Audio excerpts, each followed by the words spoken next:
Hello મિત્રો, મારી આ યુટ્યુબ ચેનલમાં આપ સર્વનું હાર્દિક સ્વાગત છે.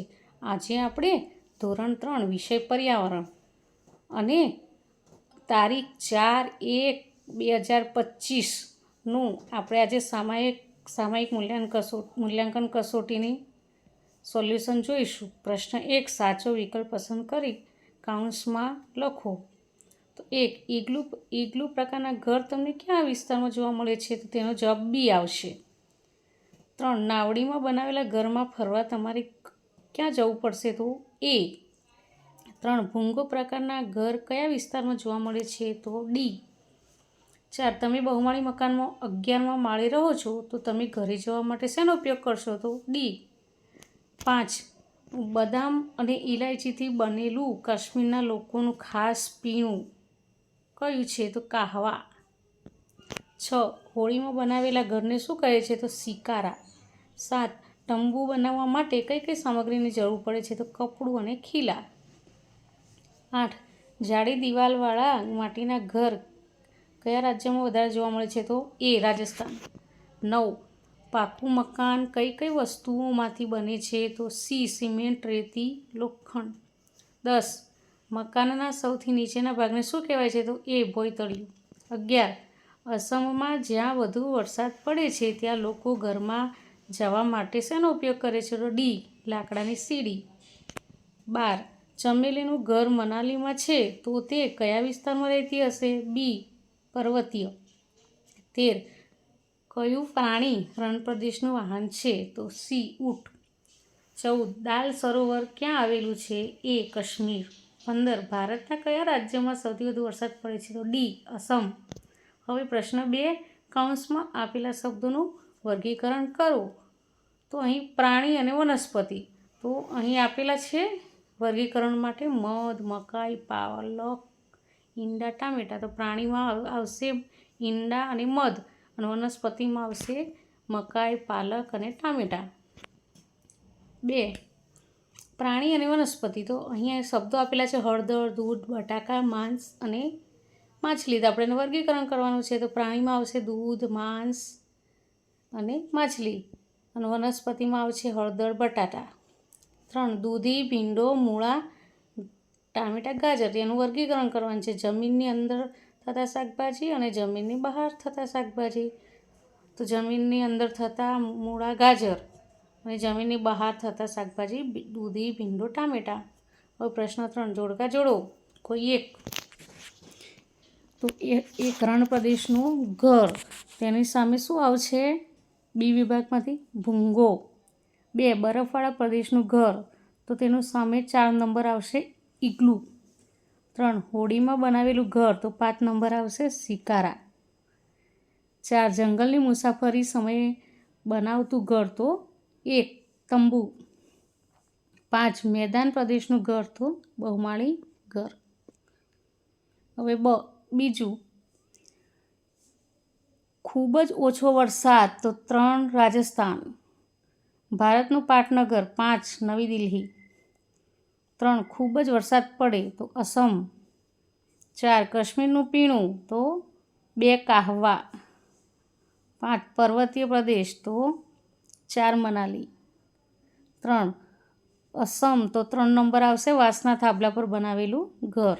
2, મનાલી. તેનો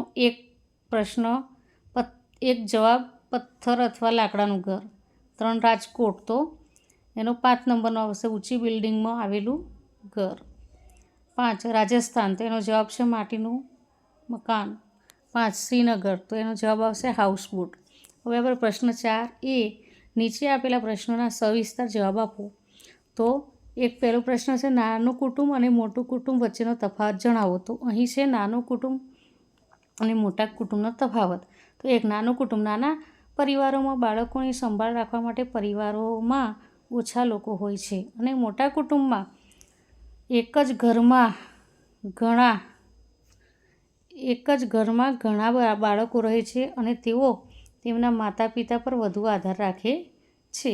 પ્રશ્ન 2, નાના કુટુંબમાં રહેવાના ફાયદા. તો તમામ લોકોની જરૂરિયાત સરળતાથી સંતોષાય છે. નાના કુટુંબમાં પરિવારના સભ્યો હળી મળીને કામ કરીને સાથે વધુ સમય પસાર કરે છે. 3. મોટા કુટુંબમાં રહેવાના ગેરફાયદા. તમામ લોકોની જરૂરિયાતો સરળતાથી સંતોષાતી નથી અને પરિવારમાં કલેશ ઊભા થાય છે અને કંકાસનું પ્રમાણ વધે છે અને ઘરના બધા જ સભ્યોને નાની મોટી નોકરી કરવી પડે છે. પ્રશ્ન 4b. નીચેના પ્રશ્નોના ટૂંકમાં જવાબ આપો. 1. તમે ઘરના કયા કયા કામમાં મદદ કરો છો? તો અમે ઘરમાં કચરા પોતું, ઘર સફાઈ, વસ્તુની ગોઠવણી અને ચાદર પાથરવી, પછી વાસણ ધોયેલા હોય તેને લૂછવા વગેરે. 2. તમારા માતા પિતાના કાર્યો જણાવો. તો મારી માતા ભોજન બનાવે છે અને ઘરની ઘર સફાઈ કરે છે. પિતા સામાજિક કાર્યો કરે અને બેંકના કામો કરે છે. 3. તમારી સારી ટેવો ટૂંકમાં જણાવો. તો હું સવારે વહેલો ઉઠું છું અને જરૂરિયાતમંદ લોકોને મદદ કરું છું. હવે પ્રશ્ન 5a. નીચેના વિધાનો ખરા છે કે ખોટા તે કૌંસમાં સાચા અથવા ખોટાની નિશાની કરી જણાવો. તો 1. ઈંટો બનાવવા રેતીની જરૂર પડે છે. તો આ વિધાન ખોટું છે. 2. માટીના ઘડામાં પાણી ઠંડુ રહે છે. આ વિધાન સાચું છે. 3. દાંતરડાથી ખડ ઘાસ કાપી શકાય છે. આ વિધાન સાચું છે. 4. કુંભાર માટીનો ઘડો ચાકડા ઉપર બનાવે છે. આ વિધાન સાચું છે. 5. ભૂતકાળના લોકો માટીના વાસણોમાં ખોરાક પકવતા હતા. આ વિધાન સાચું છે. 6. માટીનો ઘડો ભઠ્ઠીમાં પકવવામાં આવે છે. આ વિધાન સાચું છે.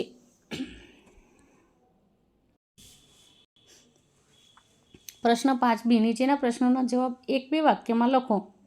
1. વર્તમાન સમયમાં લોકો ખોરાક શેના પર પકવે છે? તો ગેસ, ઇલેક્ટ્રિક સગડી વગેરે. 2. ભૂતકાળના લોકો માટીના કયા કયા વાસણોનો ઉપયોગ કરતા હતા? કલાડી, ઘડો, કુંડા વગેરે. 3. વર્તમાનમાં લોકો સ્ટીલના કયા કયા વાસણોનો ઉપયોગ કરે છે? તો સ્ટીલના વાડકા, સ્ટીલની થાળી, સ્ટીલના ગ્લાસ, કપ, રકાબી વગેરે. 4. માટીના કોડિયા કોણ બનાવે છે? તો કુંભાર. 5. દાંતરડાનો ઉપયોગ લખો. તો ઘાસ કાપવા, પછી નીંદણ કરવા. 6. માટીનો ઘડા બનાવવા જરૂરી 2 ચીજવસ્તુનું નામ લખો. તો માટી, પાણી, ગુંદેલી માટી, પાણી વગેરે. 7. માટલું અને ઈંટ શેમાંથી બનાવવામાં આવે છે? તો માટીમાંથી. 8. કોઈ પણ 2 વ્યવસાય કારીગરના નામ લખો. તો સુથાર, કુંભાર, કડિયો વગેરે.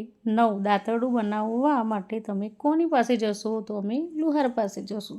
તો મિત્રો, તમને આજનો વિડીયો ગમ્યો હોય તો લાઈક, શેર અને સબસ્ક્રાઈબ ચોક્કસથી કરજો. બાય.